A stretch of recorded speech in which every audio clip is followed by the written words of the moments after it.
শুভ বিবাহ ধারাবাহিকের আজকের পর্বে আমরা দেখতে পাবো যে ধারাবাহিকের শুরুতেই আমরা দেখতে পাই তেজ ঘুম থেকে উঠেই বুঝতে পারে তার ড্রেস চেঞ্জ করা। এটা ভেবে অবাক হয় কে তার ড্রেস চেঞ্জ করেছে। একটু পরে সুধা ওয়াশরুম থেকে বাইরে আসতেই তেজ জিজ্ঞেস করে কে তাকে চেঞ্জ করিয়েছে। সুধা বলে, আমি ছাড়া এখানে আপনি আর কাউকে দেখতে পাচ্ছেন? আমি আপনাকে চেঞ্জ করিয়েছি। তখন তেজ বলে, আপনি আমাকে চেঞ্জ করিয়েছেন? আমি না হয় নেশার ঘুরেছিলাম, গতকাল রাতে কি হয়েছিল সেটাও জানি না, তাই বলে আপনি আমাকে চেঞ্জ করাবেন?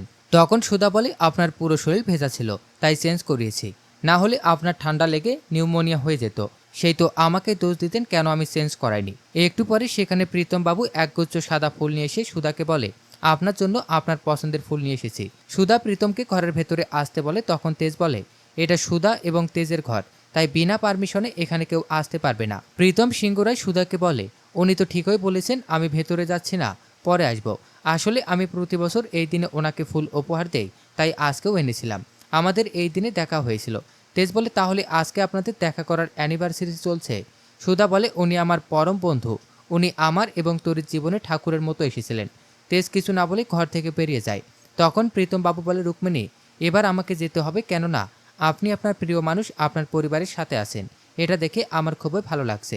আমি আবার মুম্বাইতে ফিরে যাব, তার আগে বাড়িতে গিয়ে একটু দেখা করব, কেননা ওখানে মা বোন বাবা আছে, ওদের জন্য কিছু করতে পারলে মনে হয় আমি অনেক ধন্য হয়েছি। সুধা প্রীতম বাবুকে আর কিছুদিন কলকাতায় থেকে যেতে বলে, কিন্তু প্রীতম বাবু মনে মনে ভাবে, আপনাকে আমি অন্য কারোর সাথে দেখতে পারি না, আমার খুবই কষ্ট হয়। একটু চুপ থাকার পর প্রীতম বাবু সুধাকে বলে, না, আমাকে এখনই মুম্বাইতে ফিরতে হবে। পরের সিনে আমরা দেখতে পাই তরি ইশিকার হাত ধরে টেনে ড্রয়িং রুমে নিয়ে এসে বলে, তুমি এবার এই বাড়ি থেকে চলে যাও, কারণ তুমি আমার মাম্মাম আর বাবাকে একসাথে সুখী দেখতে পারো না। তুমি আমাকে আর মাম্মামকে একটুও ভালোবাসো না, তাই তুমি এখান থেকে চলে যাও, তুমি খুব হিংসুটে। তখন ইশিকা বলে, তুমি এখনো অনেক ছোট, অনেক কিছু জানো না তুমি, তাই বড়দের বিষয়ে কোনো কথা বলো না। এদিকে তরি ইশিকাকে বারবার বাড়ি থেকে চলে যেতে বললে ইশিকা তখন ধমক দিয়ে বলে, তুমি আমাকে বাড়ি থেকে চলে যেতে বলার কে? আমি তোমাকে বাড়ি থেকে ঘাড় ধাক্কা দিয়ে বের করে দেব। ঠিক তখনই তেজ এসে ইশিকাকে ধমক দিয়ে বলে, তুমি এতটুকু একটা বাচ্চার সাথে কিভাবে কথা বলছো? তখন ইশিকা বলে, তুমি জানো না তেজ, ও কেমন পাকা পাকা কথা বলে, ও আমাকে হিংসুটে বলছে, আমাকে বাড়ি থেকে চলে যেতে বলছে। তেজ, তুমি হয়তো ভুলে যাচ্ছ তোমার সাথে আমার আশীর্বাদ হয়েছে, এঙ্গেজমেন্ট হয়ে গেছে, আর এখন তুমি যেটা শুরু করেছো সেটা সত্যি মেনে নেওয়ার মতো নয়। তেজ জিজ্ঞেস করাতেই ইশিকা বলে, তুমি অন্য একটা মেয়েকে জোরে ধরে কাল রাতে ঘুমিয়েছিলে, ওই রুক্মিণী সেনগুপ্ত তোমাকে কিসের নেশা দিয়েছে জানি না। তখনই সুধা এসে বলে, আমি তেজ বসু মল্লিকের স্ত্রী সুধাময়ী বসু মল্লিক, আর তেজ বসু মল্লিক সুধা থাকাকালীন কোনো সাইপাস খেত না, যেটা সুধা চলে যাবার পরে শুরু হয়েছে।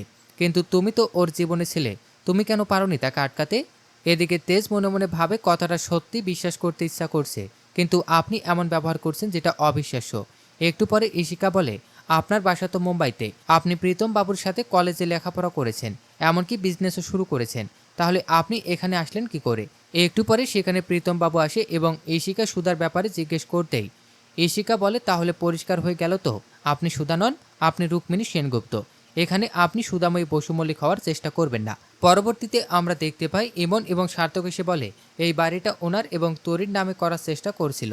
তখন ইশিকা বলে, আমি অন্য উকিল দিয়ে বেশি টাকা দিয়ে স্টে অর্ডারটা করেছি, কেউ আর তেজ বসু মল্লিকের থেকে বাড়িটা কেড়ে নিতে পারবে না। তো দর্শক, এই ছিল শুভ বিবাহ ধারাবাহিকের আজকের আপডেট।